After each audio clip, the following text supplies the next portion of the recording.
Bismillahirrahmanirrahim. Assalamualaikum warahmatullahi wabarakatuh. Perkenalkan, nama saya Mutmainnah dengan NIM akhir 008 dari kelas PGMIA.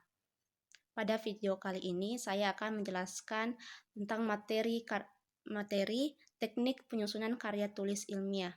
Baik, sebelum kita membahas materi tersebut, kira-kira apa sih itu karya ilmiah? Menurut Dr. Andes Totok, Juroto, dan Dr. Bambang Supriyadi, pengertian karya ilmiah adalah serangkaian kegiatan penulisan yang berlandaskan pada hasil penelitian yang disusun secara sistematis yang bertujuan untuk mendapatkan jawaban ilmiah dari suatu permasalahan. Seperti yang sudah diungkapkan sebelumnya bahwa karya tulis ilmiah mengikuti serangkaian langkah-langkah yang sistematis atau terpadu.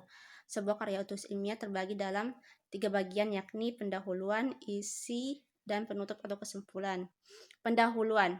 Aspek-aspek yang biasa ada dalam bagian pendahuluan diantaranya yang pertama yaitu latar belakang masalah.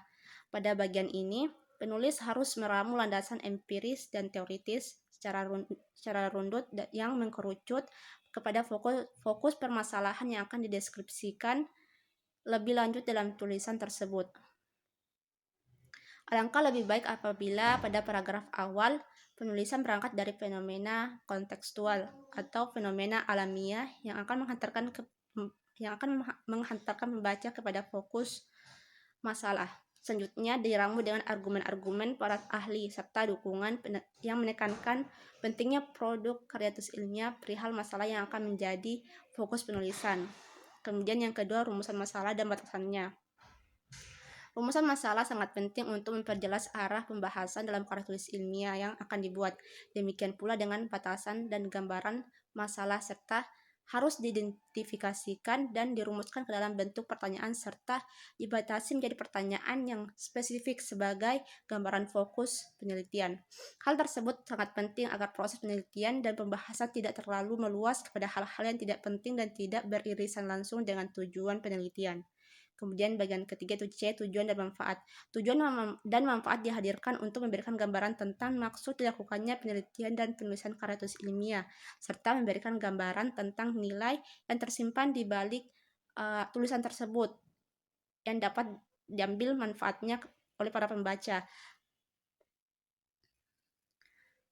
Kemudian yang keempat, bagian D, yaitu kerangka berpikir. Kerangka berpikir ini dimunculkan untuk menghadirkan grand teori yang menjadi landasan utama dikembangkan proses penelitian dan pembahasan hasil-hasilnya. Lanjut, bagian E, metode dan teknik analisa data. Pada bagian ini, teknik analisa data perlu diungkapkan agar pembaca mengetahui bagaimana penulis melakukan proses penghimpunan data empiris yang selanjutnya dianalisis dengan menggunakan teknik tertentu.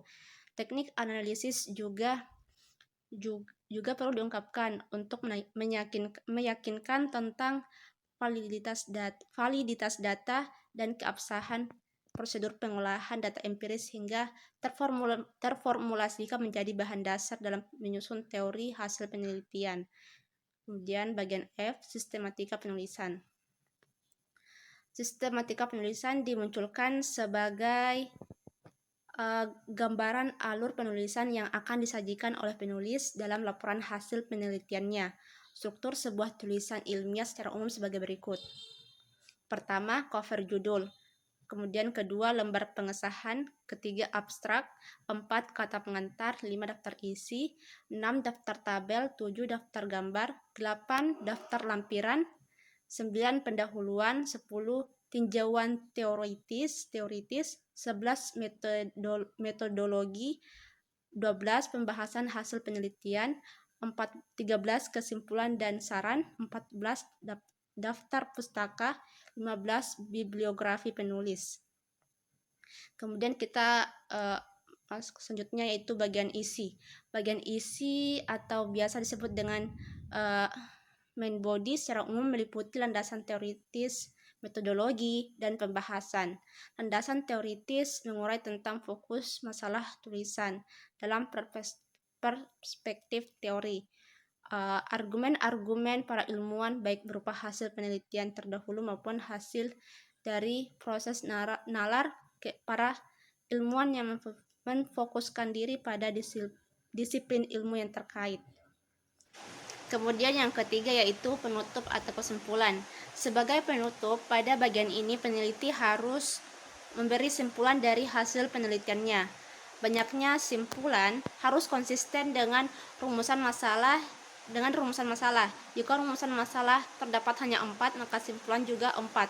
Kalaupun mau ditambah 1 atau biasa disebut dengan kesimpulan umum atau kesimpulan mayor, maka simpulan tersebut harus disajikan secara sederhana dan singkat agar pembaca bisa lebih menangkap hasil penelitiannya secara ringkas.